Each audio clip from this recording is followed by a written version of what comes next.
Thank you, Celine. Hello. Amazing to meet you. Nice to meet And you. I would love to get started by telling me about who you are and who you help and how. Um, so I'm Celine, like you said. Hmm. I always say I do leadership development. It's sort of the easiest way to put it in a nice and neat little bucket, but that's very vague. And a lot of people don't really know what it is. So talking about who I help is actually a lot easier. So Hmm. I have two parts to my business. I help and people focused entrepreneurial organizations and leaders and executives in those companies create really incredible culture and get the kind of results that they're really looking for in a very, very human way. So Hmm. everything I do is very focused on the people and their best outcomes and creating the space for them to do their best and then do it together as a group. So that's a big piece of what I do. And then I also work with a small group of entrepreneurs who are they're not super early stage. They have a business that's working really well and they want to get to the next level or get something out and they're feeling kind of stuck. And it's that really human focused approach to the strategy of it, which is like, let's get really clear on what it is and why it is that thing. And then let's figure out how to roll that out by simplifying it, not by overcomplicating it. I'm Right. all about design thinking and like, how do we make this as simple as possible for you to actually do something with it? Yes. Amazing. So how Yeah. did you get here? Like, why this focus area and what was your path? That's so.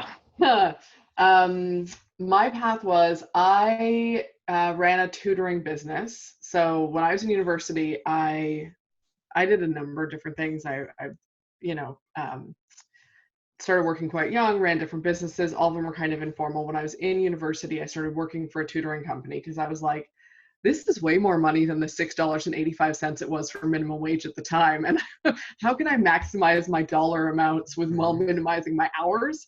So I Hmm. started working for a tutoring company and then realized just how much money they were making off of each of the tutors. Yes. And So so I was another like, level. Yeah. yeah, so I was like, new plan, I'm going to start my own tutoring business. And that's what I did. And I ended up niching in that really specifically. So I created a program for students that were athletes that wanted to apply to American schools for scholarships. So they needed a certain SAT score, but not the best SAT score. And every tutoring program was how do you get your best SAT score? Does that make sense? So Why? So why not the best? because they were not these were not students that were academically oriented. They were all athletes. Yes. And so Yes. they Yes. just Yes. wanted enough for the scholarship. And Yes, because so that they were wasn't their main real thing. Hmm. exactly. And so they were really struggling with the programs that were like, we're going to get you 1600. And so I created a program that was Wow. like taking that and simplifying it for them to get what they needed to get. And so I did that in my early 20s. I sold that business, like the IP, totally irrelevant now. The ICT has changed so much. What I did Mhm. is like, it was so long ago, it's not relevant. But at the time, I sold that. And I went and worked in corporate for 11 years. And I did a lot of different things there. I, did some HR. I worked I don't even know. I worked in change management, communications, things like that. Great experience. Hated the culture. So when I Okay. left, I was like, there's this like, and I trained to become a coach while I was there because I was leading a team. But I was like, there's this gap for me with leadership and culture, and I want to do something there because it was always about the people for me. Um, so after that, this is 7 years ago this year, I believe, I started my own business. Cool.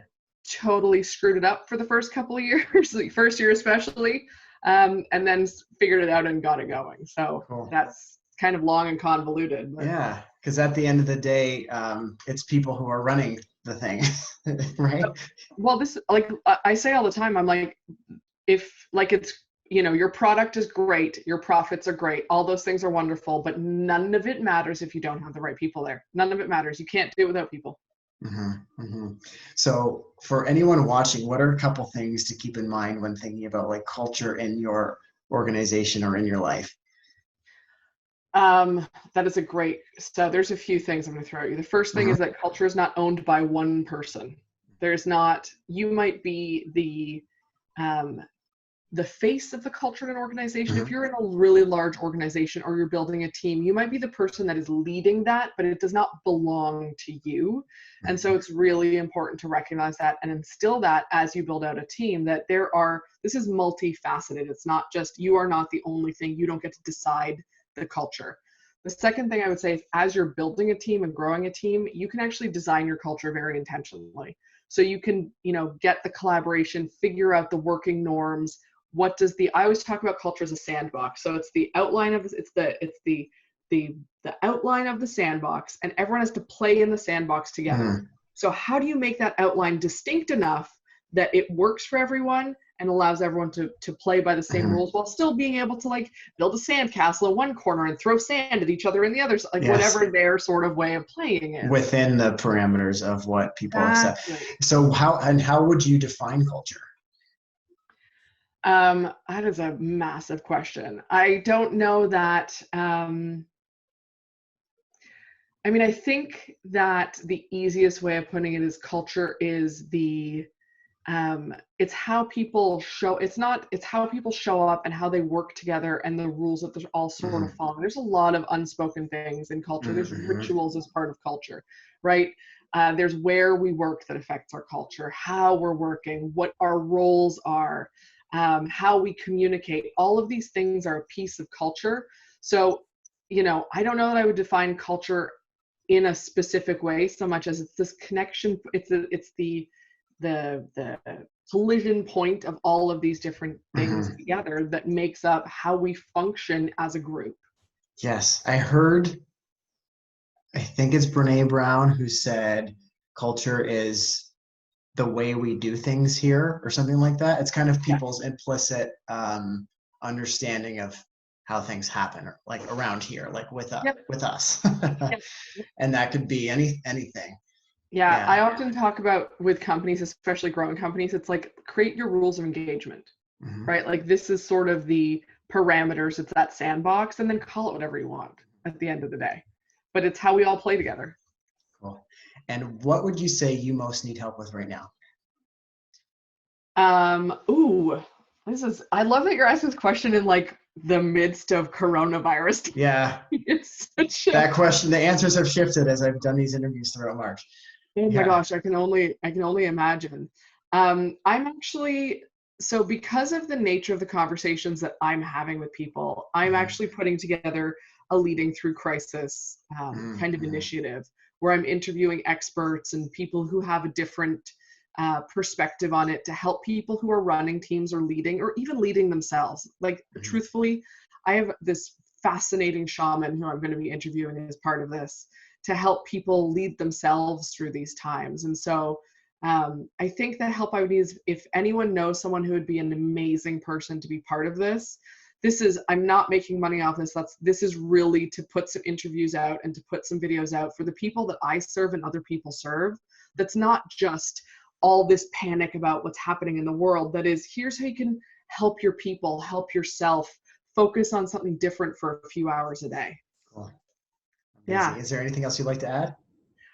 No, I would just like to say that I think well, I mean, people can contact me either on Facebook Yes. or Yeah. via Yeah. Of email. course. That might be helpful. I was Yeah. like, How can they before get in touch? Yes.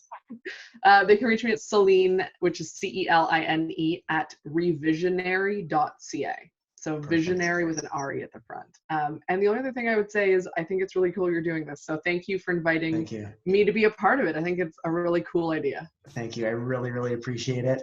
Keep doing what Yep, you're doing, you and too. we'll be in touch. Absolutely. Thanks, Thanks. Elaine. Bye now.